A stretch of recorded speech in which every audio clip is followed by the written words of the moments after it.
మా అందరికీ కూడా ఈ అధునాతనమైన టెక్నాలజీకి సంబంధించిన అంశం విషయంలో ఈ తయారీ ఏ విధంగా అవుతుంది, గ్లోబల్ స్టాండర్డ్స్ ఏ విధంగా ఉన్నాయి, క్వాలిటీ స్టాండర్డ్స్ ఏ విధంగా ఉన్నాయని వారు ప్రదర్శించడం జరిగింది. మనం అందరం కూడా చూస్తూ ఉన్నాం. ఈరోజు దేశంలో అనేక మంది ఉత్పత్తిదారులు ఎదుర్కొంటా ఉన్న సమస్య సప్లై చైన్కు సంబంధించిన అంశం విషయంలో ఎంత డిమాండ్ ఉంది, ఎంత సప్లై ఉంది, ఆ సప్లైకి అనుగుణంగా డిమాండ్ ఉందా, మరి డిమాండ్కి అనుగుణంగా మనం ఏ విధంగా సప్లై చేయాలనే ఉద్దేశంతోనే మరి ఈరోజు ఈ కంపెనీ సూజైన్ మెడికల్ కేర్ ఐవి ఫ్లూయిడ్స్కు సంబంధించిన అంశం విషయంలో గ్లోబల్ స్టాండర్డ్స్కు అనుగుణంగా మరి ఆ టెక్నాలజీతో పాటు ఇక్కడ మెషినరీని కూడా అంతర్జాతీయ స్థాయిలో స్టాండర్డ్స్ ఉన్న మెషినరీని కూడా తీసుకురావటం, మరి ఈ రాష్ట్రానికి సంబంధించి ఉన్న ప్రత్యేకతను ఇంకా ముందంజలో ఉండడానికి చేస్తూ ఉన్న ప్రయత్నం. ఈరోజు మెడికేర్కు సంబంధించి, ఫార్మాకు సంబంధించి, లైఫ్ సైన్సెస్కు సంబంధించిన ఈ ఈకో సిస్టంలో 4 ప్రధానమైన నగరాలు,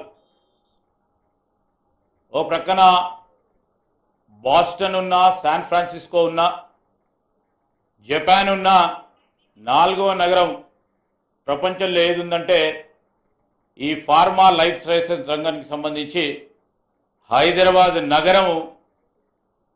మనము దాంట్లో ఆ చిత్రపటంలో మరి సిబిఆర్ఈ ప్రతి సంవత్సరం విడుదల చేసే లిస్టులో 4వ నగరంలో పేర్కొనడం అనేది ఆనాటి నుంచి కూడా ఈనాటి వరకు మనకు ఒక ప్రత్యేకత ఉంది.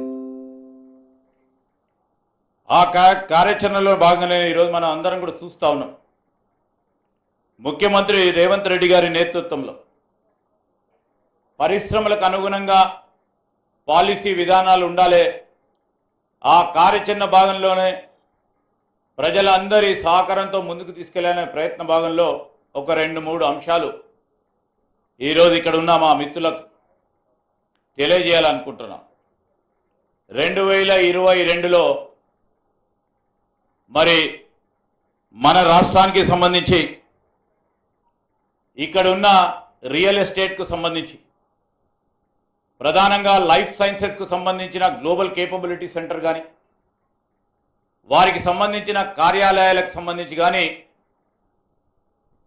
2022 చివరి వరకు 0.06 మిలియన్ స్క్వేర్ ఫీట్లో వారి ఆఫీస్ కార్యాలయాలు కానీ, జీసీసీ కార్యాలయాలు ఏర్పాటు చేసుకొని ముందుకు నడుస్తూ ఉన్న తరుణంలో మనం ప్రభుత్వం ఏర్పాటైంది. ప్రభుత్వం కేంద్రీకరించి పనిచేసుకొని పెద్ద పెట్టున ఈరోజు జీసీసీలకు ప్రాధాన్యత ఇవ్వాలని కేవలం టెక్నాలజీ రంగంలోనే కాక అన్ని రంగాలకు సంబంధించిన జీసీసీస్లో పెద్ద ఎత్తున మనం ప్రోత్సాహం చేయాలని పాలసీ విధానాలు కానీ ఈజ్ ఆఫ్ డూయింగ్ బిజినెస్లో ఒక విశ్వసనీయతను తీసుకొచ్చే ప్రయత్నంలో ముందుకెళ్తే ఈరోజు 2024-25 డిసెంబర్ వరకు 2.4 మిలియన్ స్క్వేర్ ఫీట్ని ఈరోజు మనం రియల్ ఎస్టేట్కు సంబంధించిన వివిధ బిల్డింగ్స్ ద్వారా ఈ లైఫ్ సైన్సెస్కు సంబంధించిన కార్యాలయాలు ఏర్పాటు చేసుకోవడానికి దోహదపడ్డాయి మరి ముఖ్యమంత్రి గారి నేతృత్వంలో. మనము చూస్తూ ఉంటే ఈరోజు ఎఫ్డిఐ అప్రూవ్, పెద్దలందరికీ తెలుసు, మొత్తము అంతర్జాతీయ స్థాయిలో ఎఫ్డిఐ అప్రూవ్డ్ మన కంపెనీస్ కానీ, మ్యానుఫ్యాక్చరింగ్ ఈ లైఫ్ సైన్సెస్లో కానీ, ఫార్మా రంగంలో 200 పైచిలుకు మొత్తం భారతదేశంలోనే. అంటే ఇప్పుడు బాస్టన్లో ఉంటాయి, శాన్ ఫ్రాన్సిస్కోలో ఉంటాయి, జపాన్లో ఉంటాయి. తర్వాత ఎఫ్డిఐ అప్రూవ్డ్ కంపెనీస్ ఎక్కడ ఉన్నాయంటే కేవలం హైదరాబాద్లో ఉన్నాయి. ఈ మధ్యలో పెద్ద స్థాయిలో కూడా ఈ కంపెనీస్ని ఏర్పాటు చేసుకోవడానికి చాలా పెద్ద లైఫ్ సైన్సెస్ కంపెనీస్ కూడా ఇక్కడికి రావడం అనేది మీరందరూ కూడా గమనిస్తూ ఉన్నారు. మనమందరం ఈ విధంగా ముందుకు నడుస్తూ ఉన్న తరుణంలో ఇప్పుడున్న ఆర్థిక వ్యవస్థని 3 ట్రిలియన్ ఎకానమీ చేయాలి, 2034 వరకు 1 ట్రిలియన్ ఎకానమీ చేయాలని మన ప్రభుత్వం ఆలోచన చేస్తూ ఉన్న తరుణంలో రాబోయే కాలంలో ఏ విధానపరమైన నిర్ణయాలు తీసుకోవాలి, పరిశ్రమలకు సంబంధించి ఏ విధంగా ప్రోయాక్టివ్ ఇండస్ట్రియల్ పాలసీస్ తీసుకురావాలి, గ్లోబల్ స్టాండర్డ్స్లో ఇండస్ట్రియల్ పార్కులను ఏర్పాటు చేసుకోవాలి అనే దృక్పథాన్ని ముఖ్యమంత్రి గారు మొన్న 2047 తెలంగాణ రైజింగ్ డాక్యుమెంట్లో మరి స్పష్టంగా తెలియజేయడం జరిగింది. మరి ఆ డాక్యుమెంట్కి సంబంధించి ఒక ప్రస్తావన కూడా చేయటం జరిగింది. మొన్న ఈ మధ్యలో నేను శాసన మండలిలో కూడా చెప్పాను. ఒక ప్రక్కన మరి ప్రభుత్వ రంగ ఈరోజు కార్యాలయాలకు సంబంధించి మేము ప్రజలకు ఇచ్చిన హామీ మేరకు ప్రభుత్వ ఉద్యోగాల సంకల్పన కల్పిస్తూ 2 లక్షల ఉద్యోగాలు సంకల్పన చేయాలని ఆలోచన చేస్తూ కేవలం 2 సంవత్సరాల్లోనే ముఖ్యమంత్రి గారి ఆధ్వర్యంలో దాదాపు 75,000 ప్రభుత్వ ఉద్యోగాలను ఖాళీలను భర్తీ చేస్తూ గ్రూప్ 1 కానీ గ్రూప్ 2 కానీ గ్రూప్ 4 కానీ ఖాళీలను భర్తీ చేశాం. మన రాష్ట్రంలో ఉంటున్న 25 నుంచి 30 లక్షల వరకు ఉన్న నిరుద్యోగ యువతీ యువకులకు సంబంధించి ప్రభుత్వ ఉద్యోగాలు కల్పిస్తూ దానికి తోడుగా ప్రైవేట్ రంగంలో ఇలాంటి సూజైన్ మెడికేర్ సంబంధించిన ఇలాంటి పరిశ్రమలు నెలకొల్పించుకొని దాంట్లో కూడా పెద్ద పెట్టున ఉద్యోగాలు కల్పించాలనే ఆలోచనతో ముందుకు పోతా అన్నట్టు మేము ఈరోజు రాష్ట్ర ప్రజలకు కూడా తెలియజేయటం జరిగింది. మా బాధ్యతలో భాగంగా ఈరోజు అనేక దేశాలు ముఖ్యమంత్రి గారి ఆధ్వర్యంలో లేకుంటే విదేశీకి సంబంధించిన పెట్టుబడులు, ఆ పెట్టుబడుల ద్వారా మనము ఉపాధి అవకాశాలు కల్పించాలే యువతకని ఆలోచన దృక్పథంతో ముందుకు నడుస్తూ ఉన్నాం. నేను ఈరోజు ఇంతకుముందే మరి డైరెక్టర్ గారు చెప్పారు, మొదటి దఫలో మరి సూజైన్ ఈ మెడికేర్కు సంబంధించిన సంస్థ 300 ఉద్యోగాల కల్పన చేస్తామన్నామంటే ఈరోజు మళ్ళా second phase, third phase, fourth ఫేజ్లో పెద్ద ఎత్తున భారీ ఎత్తున ఉపాధి కల్పించాలని ఆలోచన చేస్తున్న ఇలాంటి కంపెనీస్కి పూర్తి స్థాయిలో ప్రోత్సాహం చేయాలని నేరుగా ముఖ్యమంత్రి గారు వచ్చి దీన్ని ప్రారంభోత్సవం చేయడం జరిగింది. అంటే మా ట్రస్ట్, మా కన్విక్షన్, మా కమిట్మెంట్ ఈరోజు ఉద్యోగాలు ఎవరైతే కల్పిస్తామని ముందుకు వస్తారో మేమున్నామని ముఖ్యమంత్రి గారే నేరుగా వచ్చి ఈ ఫ్యాక్టరీ ఓపెనింగ్, ఈ కంపెనీ ఓపెనింగ్ చేయడం జరిగింది. అది మా కమిట్మెంట్.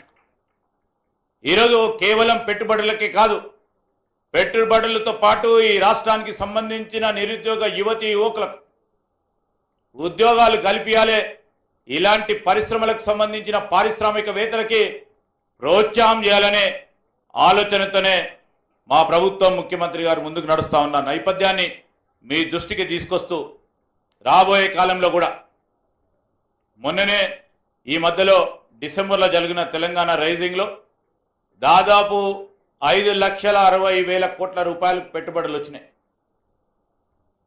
ఎన్ని పెట్టుబడులు కార్యరూపం దాలుస్తాయా అని చాలామంది అనుమానం వ్యక్తం చేస్తూ ముందుకు నడుస్తూ ఉన్నారు. మేము అనుమానాలపై ఆధారపడి ఉండం.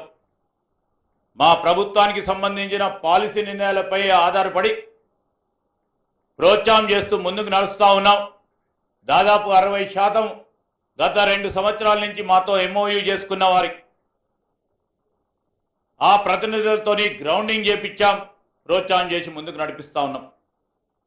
ఈ విధమైన కార్యాచరణతో ముందుకు తీసుకెళ్లే కార్యాచరణతో పాటు 19వ తారీఖు నాడు గౌరవ ముఖ్యమంత్రి రేవంత్ రెడ్డి గారు నేతృత్వంలో మరొకసారి ఈరోజు ప్రపంచ స్థాయిలో వరల్డ్ ఎకనామిక్ ఫోరంకి సంబంధించి పారిశ్రామికవేత్తలతో, ప్రభుత్వ అధినేతలతో అక్కడ సమావేశం దాని ముఖ్య ఉద్దేశం ఆలోచన గత 2 సంవత్సరాల నుంచి మరి పాలసీ విధానాలు ఏవైతే ముఖ్యమంత్రి గారు చేపడతా ఉన్నారో, ఈ ప్రభుత్వం చేపడతా ఉందో ప్రపంచ స్థాయిలో ఉన్న ప్రతినిధులకు తెలియజేయడానికి ఈ ఫోరంకి ఉపయోగించుకొని ఈ ప్రభుత్వానికి ముఖ్య లక్ష్యంతో పోతా ఉన్నాం. పెట్టుబడులతో పాటు ఈ ప్రభుత్వం అనేక పాలసీ నిర్ణయాలు తీసుకుంది. ఈరోజు ఇక్కడ ఈ సూజైన్ మెడికేర్కి సంబంధించిన సంస్థ వచ్చింది. ఈ సంస్థకు యాన్సిలరీ రావాలంటే సూక్ష్మ మధ్య పరిశ్రమలు రావాలి. దానికి ఒక ఎంఎస్ఎంఈ పాలసీ మొట్టమొదటిసారి తెలంగాణ రాష్ట్ర ప్రభుత్వం వచ్చిన తర్వాత మరి ముఖ్యమంత్రి గారు ఎంఎస్ఎంఈ పాలసీ తీసుకొచ్చారు.